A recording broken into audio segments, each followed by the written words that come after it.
Enunciation, proper diction for the singer. Look at these singers. What do they all have in common? Look how open their mouths are.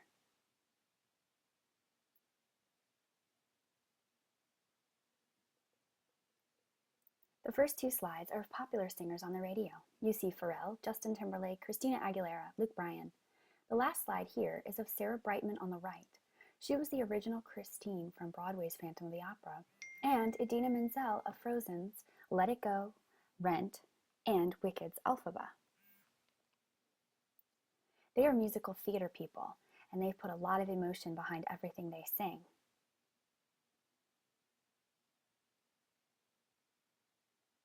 What is diction? The definition of diction is the clearness of a person's speech, or in this case, the clearness of their song.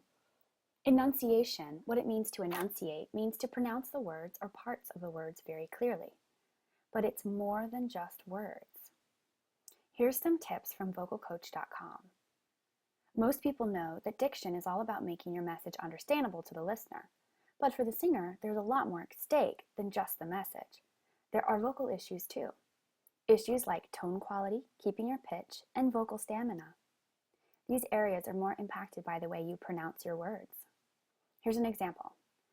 If you're a mumbler, there's a good chance your larynx is working overtime to fix the unclear words coming out of your mouth. It can't, of course, since diction has to be taken care of with lips, tongue, and teeth, and ear in order to know what to listen for. Clearing up your diction will reduce your vocal stretch and make you a better singer. Another example, if you have sloppy diction when you record and depend on fixing in the mix, then you're building some really bad habits.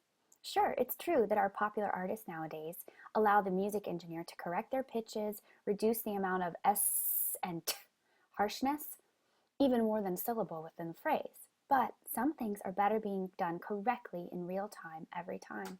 Plus, it's healthier for your voice and makes a better performer. So, how can we get proper enunciation? We start with our vowels and consonants. As you know, vowels are sounds formed in the throat with the assistance of the tongue and mouth. That would be A, E, I, O, U, and Y sometimes.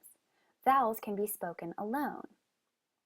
We use them in our warm-ups all the time. We might go ah, or E, and so on. A good singer must understand the difference between vowel sounds and consonant sounds. Consonants are formed by controlling the breath flow and the shape of the mouth and tongue. Consonants cannot be spoken alone. Examples are D, T, P, C, and B.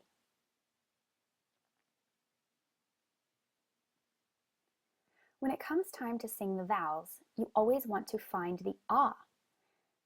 For almost every vowel, we can find the ah and open up the sound. Let's go back to these girls. Remember Sarah and Idina? They've got a very open vowel here, don't they? The vowel opens up from all the way down into the throat, way up through your jaw, and then in your lips, finally. These look familiar, don't they? We have our vowels here listed on the left. On the right side, as you cross through the arrows, you'll find what these vowels may sound like in the words that we use in singing. A, the letter, becomes ah or a, the harsh A. E is either eh or the harsh E. I could be E or I. O is an open O or an oo, like who, like a little owl. Or U can also be oo or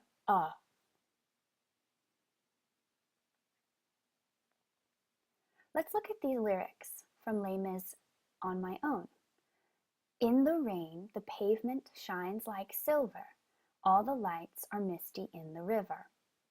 Above the text, you will see in blue the vowel open sounds. So let's go through here. In becomes N, the rain, The pavement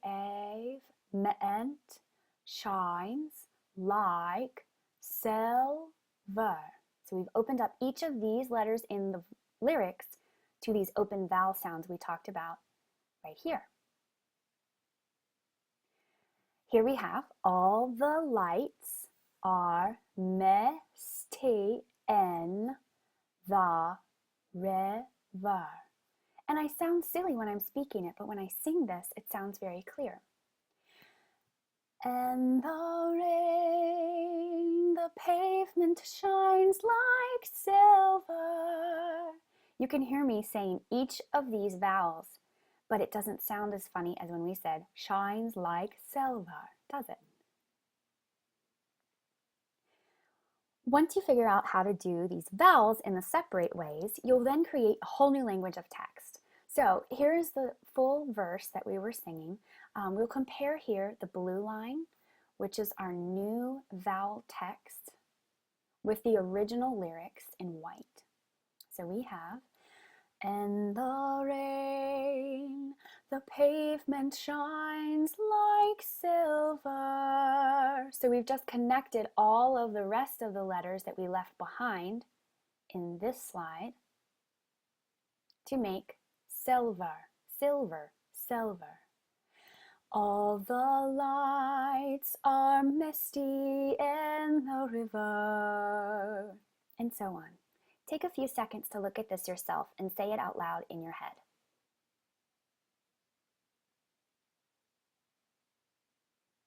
Be sure to look at the blue line.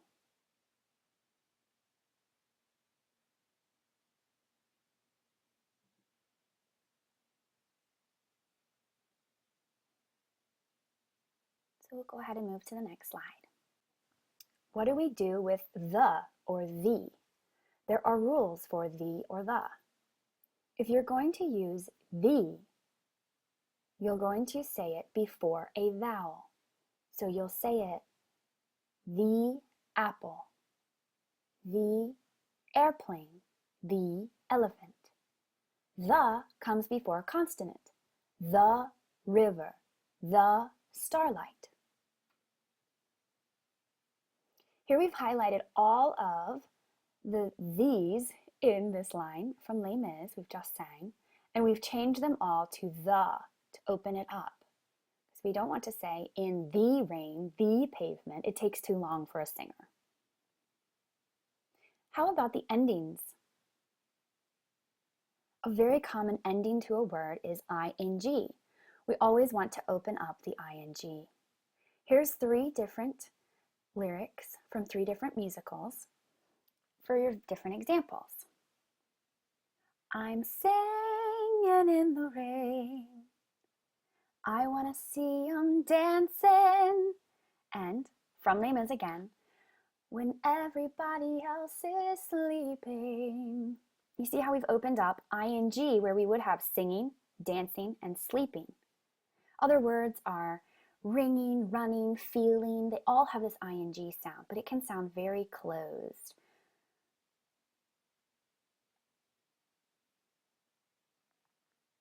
How about the letter R? That's another very common ending or middle consonant. Shayna has some thoughts on musicministrycoach.com for the letter R. She says, never sing the letter R before a consonant.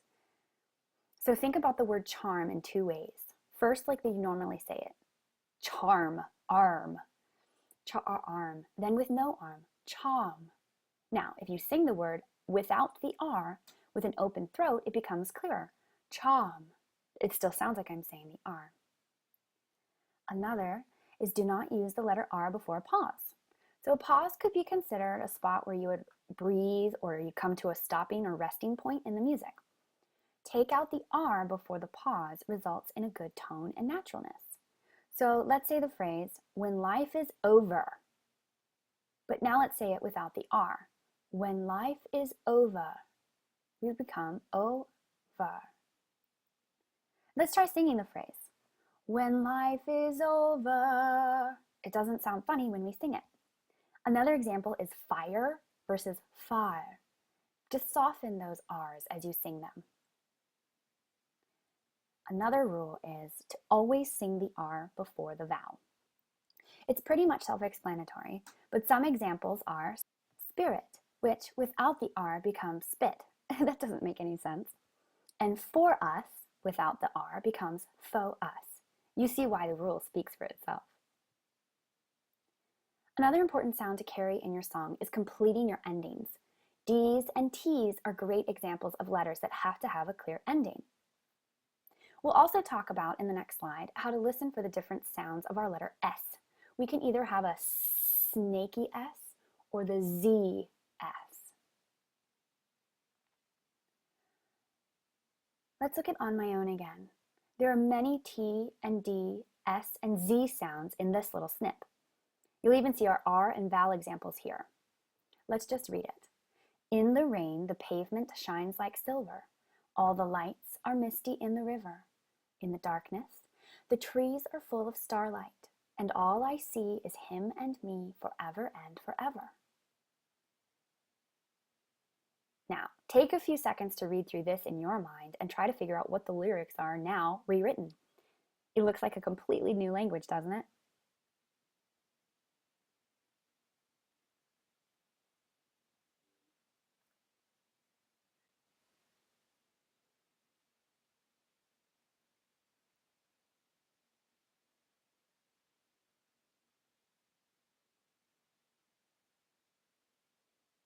As you continue to read, notice how we've taken the important endings and bolded and underlined them. These are the words that have to be closed and complete to keep them from sounding unfinished. So if I was going to sloppily read the third line, it would sound like, all the lies are misty in the river.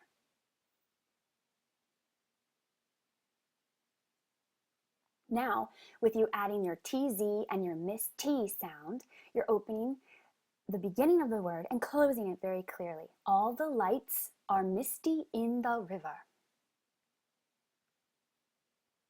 Try to say this part of the song in your head, knowing our new enunciation language, over-exaggerating every syllable.